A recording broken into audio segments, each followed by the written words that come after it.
BVM खबर 24 के सभी दर्शकों का हार्दिक अभिनंदन है। नमस्कार, मैं जगभूषण शर्मा। दर्शकों, आज 31 अक्टूबर 2023 है और आज के दिन हम दो विभूतियों को याद करते हैं और कर रहे हैं।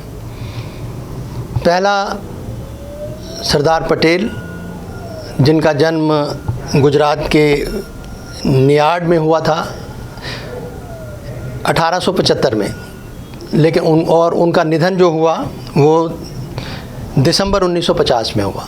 आज उनकी 148वीं जो कह सकते हैं जयंती है।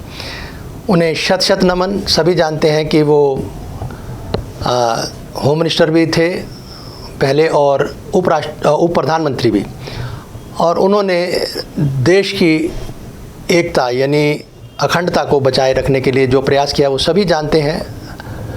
देश किस तरह से एकीकृत रह सकता है, तो 500 से अधिक जो छोटे छोटे ये राज्य थे, इन सबको एकत्र करने में उनकी अहम भूमिका रही है। सभी जानते हैं कि जो सरदार पटेल थे वो एक बहुत ही निर्भीक और जिसे कहते हैं कि बहुत जिसे निर्णय लेने वाले एक नेता थे। उनका भी एक युग था जो आज बहुत दूर है, बहुत दूर चला गया, हम तो ये कहेंगे। इसी प्रकार एक और विभूति है जिसका नाम हम आज, उनकी पुण्यतिथि है, 39वीं पुण्यतिथि है, श्रीमती इंदिरा गांधी। श्रीमती इंदिरा गांधी के बारे में मेरे पास एक किताब है, इंदिरा, ये लिखी है कैथरीन फ्रैंक ने। इससे बेहतरीन किताब इंदिरा के ऊपर शायद मिलना मुश्किल है, अगर होगी भी तो होगी, ज़रूर होगी। तो कुछ जो ऑपरेशन ब्लू स्टार के बाद घटित हुआ था उसमें कुछ छोटा सा संदर्भ, मैं बहुत ज़्यादा लंबा समय नहीं लूँगा, तो उसके बारे में हम आपको बता रहे हैं कि इस किताब में मेंशन है 31 अक्टूबर 1984, इसका जो 21वां अध्याय है उसमें ये बात कही गई है। लेखक के अनुसार ये कहते हैं कि how after operation blue star a shadow entered our lives. ये मतलब कि सोनिया गांधी के संदर्भ में कह रहे हैं। लेखक का कहना है कि उन्होंने बताया बाद में कि हमारे घर में ऑपरेशन ब्लू स्टार के बाद कैसे काली छाया में ने प्रवेश किया, जबकि इंदिरा गांधी ने अपने इस असैसिनेशन के बारे में उनसे यानी सोनिया गांधी और राजीव गांधी से पहले ही डिस्कस कर लिया था, बता दिया था उन्हें कि ये ऐसा हो सकता है। तो ये और उन्होंने बता दिया था कि उनके फ्यूनरल के लिए उनका अंतिम संस्कार किस प्रकार से होना है। तो ये अंदर से एक आवाज़ उठ जाती है, एक जिसे कहते हैं कि जब कोई बड़ा एक्शन लेता है या कोई ऐसे निर्णय लेता है। इतना तो मैंने पहले भी पढ़ा था कि जब ये ब्लू स्टार ऑपरेशन होना था तो इंदिरा गांधी सो नहीं सकी थी। वो अपने ऑफिस के कह लो या घर के कमरे में कह लो, एक वॉल से दूसरे वॉल तक सारी रात वो इस तरह से चक्कर निकालती रही। तो निर्णय लेना बहुत कठिन होता है। तो उसके आगे उन्होंने कहा है कि she also talked about the risk of to her life, and her 14-year-old grandson Rahul and Priyanka had been sent to boarding school in 1982। 82 में उन्होंने अपने जो 14 वर्ष के थे राहुल और उनकी जो पोती प्रियंका, इनको बोर्डिंग स्कूल में भेज दिया था 82 में। और but when the situation in the Punjab exploded, ये जो एक्सप्लोडेड होगी यानी जो है ना बहुत ज़्यादा भड़क उठी, तो उस वक्त तो उन्होंने वापस बुला लिया था बच्चों को। और they return home and were enrolled in a day school in Delhi. Delhi के एक दिन के स्कूल में उन्हें दाखिल कर दिया गया।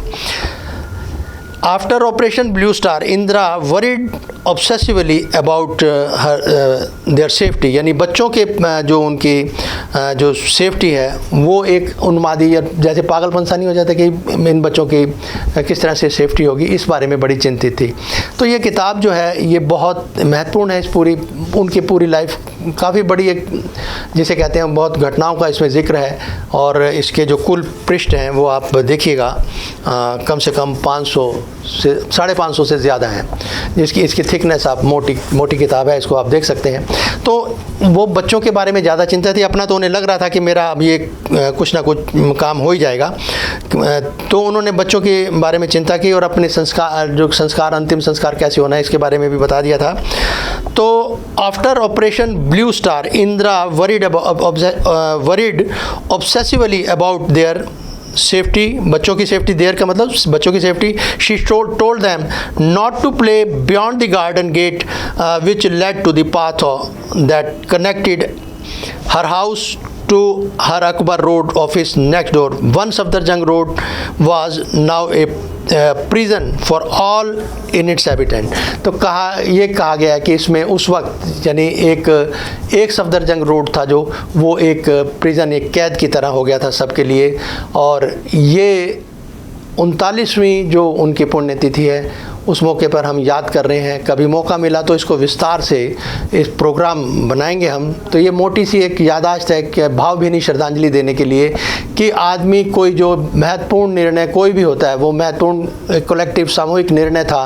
किस तरह से पंजाब की क्या स्थिति थी इसको तसव्वुर आप कर सकते हैं कि किस तरह से एक दौर था कि बसों से उतार के भी यात्रियों को मारा गया था, वो सभी जानते हैं अच्छी तरह से। बाद में जो और रिपरकशंस जो सीरियस हुए वो भी पता है। तो ये एक राजनीतिक जो हमने और आपने, कोई बहुत लंबी पुरानी बात नहीं, 39 साल ये हाल ही की बात है, कोई ऐसा नहीं कि हज़ारों साल पुरानी कहानी है। मात्र 39 साल बीते हैं कि पंजाब की जो स्थिति थी उसमें जो किस तरह से जो स्वर्ण मंदिर था उसमें जो भिंडरावाला और ये सब ये पूरा जिस तरह से हुआ उसके पीछे बहुत बड़ी लंबी कहानी। वो किताब भी मेरे पास, ब्लू स्टार ऑपरेशन भी जो कमांडिंग ऑफिसर थे उनकी लिखी हुई किताब मेरे पास भी वो पड़ी हुई है, उस पर भी हम चर्चा करेंगे। लेकिन ये जो घटनाएं हैं जीवन में, राजनीतिक जो घटनाएं हैं, इनको समझने की बहुत सख्त ज़रूरत होती है। ये हल्के में लेना कि ठीक है हाँ जी हो गया था, ऐसा नहीं है।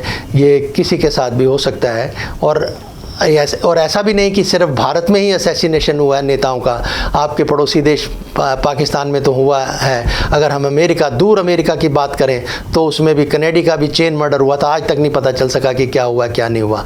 तो ये असैसिनेशन जो पॉलिटिकल असैसिनेशन है ये बहुत एक जिस तरह से कहते हैं कि ऑनगोइंग एक प्रोसेस है, चलता रहता है। ना जाने किसके मन में किस नेता के खिलाफ क्या पल रहा है कोई नहीं जानता। लेकिन फिलहाल यही है कि सौहार्द की और प्यार की और मोहब्बत की जो ज़िंदगी है वो हमेशा लंबी होती है और सादी ज़रूर होती है। और अगर लंबी ज़िंदगी चाहनी है, अगर एक उन्नत समाज बनाना है और एक एकीकृत समाज बनाना है जिसमें इंटीग्रेशन हो और एकजुटता हो, उसे बनाना है, तो यकीन माने कि नफ़रत है इसे दूर रखो और कोशिश करो भरसक प्रयास से कि भाईचारा बना रहे। नहीं तो कोई ना कोई किसी को भी निशाना बनाता आया है, संभवतः आगे भी बनाते रहेंगे। कोई ना कोई ऐसी हरकतें जिनके दिमाग में पलती रहती हैं उनसे बचना बहुत मुश्किल है। तो इस करके हमारे तो निवेदन यही है कि आप समाज में सौहार्द बनाए रखें और आज के दिन 31 अक्टूबर को दोनों विभूतियों को, सरदार पटेल और इंदिरा गांधी, दोनों को शत शत नमन। ये हमेशा देश में याद रखे जाएंगे अपने अपने जो उन्होंने योगदान दिया है। धन्यवाद।